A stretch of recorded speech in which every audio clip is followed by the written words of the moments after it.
wanted to talk to you a little bit further about faith. I've talked about faith before, and I'm coming back to it, and this is probably not the last time. This is chapter 2 in the Think and Grow Rich book from Dr. Napoleon Hill. And he talks about faith, and I just like to reflect a little bit on what he says. I will read a little bit, and then I just give my opinion a little bit about it, or my feelings about it. He says, faith is the head chemist of the mind. When faith is blended with the vibration of thought, the subconscious mind instantly picks up the vibration. Very important to understand that. Faith, by the way, is an acronym. Faith stands for, and these are not my words, I found them somewhere, and they really resonate with me.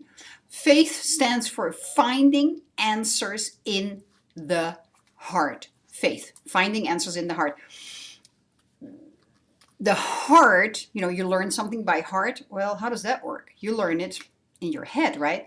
Well, the ancient Greek thought that the sanctum sanctorum was the most sacred place in your body, and they figured that that was the heart. And that's why they also thought that your heart is your connection to the source of all knowing, to the universe, to God, whatever you want to call it. I prefer to call that entity, that energy, God.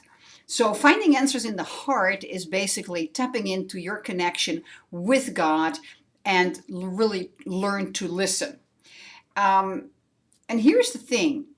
If you feel that your faith is not strong enough, or you don't really have the faith, because it is the basis, it's the head chemist of the mind, and it's also it's the basis of all your desires. It says here a little bit further, faith is the eternal elixir which gives life, power, and action to the impulse of thought.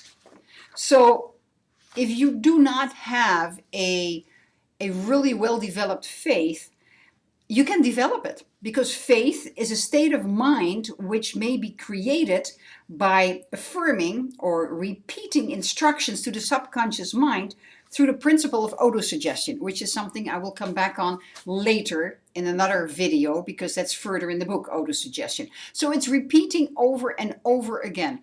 Now, here is a challenge. Many of you may have heard fake it till you make it. How's that really working?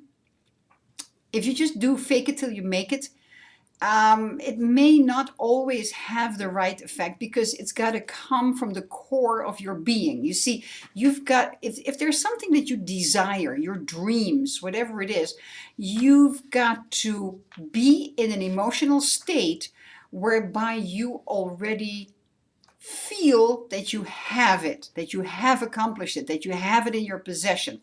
Not an easy one, but it can be done. So when you do fake it till you make it, it often is not genuine. It has to come from the core of your being, really deep feeling. So that's something to work on, and you do that with affirmations, repetition of orders to the subconscious mind. I've been doing affirmations for a long, decades. Do they really work? Well, I'm not really sure if they do or if they don't. Let me put it this way. I have not yet achieved the massive success that I had put into my affirmations. So here's something that I came across now recently, the other months, for the second time in my life. It was a couple of years ago that I was introduced to this, and it's affirmations. You can check it out, Noah St. John affirmations. That may help you as well. What do? We ask ourselves questions. Why am I not happy? Why do I not succeed? Why am I not yet as slim as I want to be? Why? Most of the time, 99.9% of the time, we ask ourselves negative questions. And the human mind, crafty as it is, will come up with answers for you. And you experience those answers. So Noah St. John came up, he got divinely inspired in the shower one morning. Just so you know, shower is a conduit. It how do you say that? If you put electricity in water, that's not such a good one. But spirit loves to come to you through water. So doing your quiet time in the shower may help very much as a conduit. So he came up with this affirmations.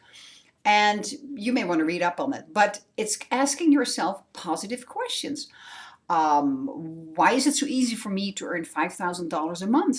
Why do I so easily retain and apply everything that I read? Why am I dropping the weight so easily? Why am I so healthy? Why am I so? It's all positive. So you can. I like to blend it with the fake it till you make it a little bit, but blend these two and create that deep, deep feeling inside of you. So if you want to do affirmations, write down everything that you don't want and turn them around into a positive. Don't say like I do not want, but what is the opposite, the positive opposite of what you don't want? And then hold the faith that it will work. One of my business partners has been doing it for 2 years.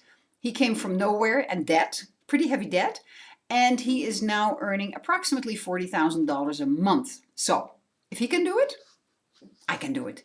You can do it. None of us are rocket science. We can all do it. We just got to have the faith that it works. So when you mix faith, faith is also another name for belief. It comes into the same category. Belief, you got to believe it. And faith, as it says again here in the book, faith is a state of mind that can be created by autosuggestion. So repeating those affirmations at least twice a day, in the morning, in the evening. If you can, have some core ones, maybe 5 on a little card, have that with you and do that throughout the day. And faith, and I'm going to leave it with this because there's a couple of exercises here that you can do. Faith is the only known antidote for failure. Think about that. Faith is the only known antidote for failure. And it makes all the sense because basically there are no failures. As Edison said, I have just discovered 10,000 ways of how not to create an incandescent light bulb. But faith is trusting that you will be given the right guidance, the right answers if you take the time to pull back, to quiet the mind, sit quietly, and let the answers come to you. So I'm going to leave it with that. I'll talk to you next time, probably further on faith because it's a very important subject.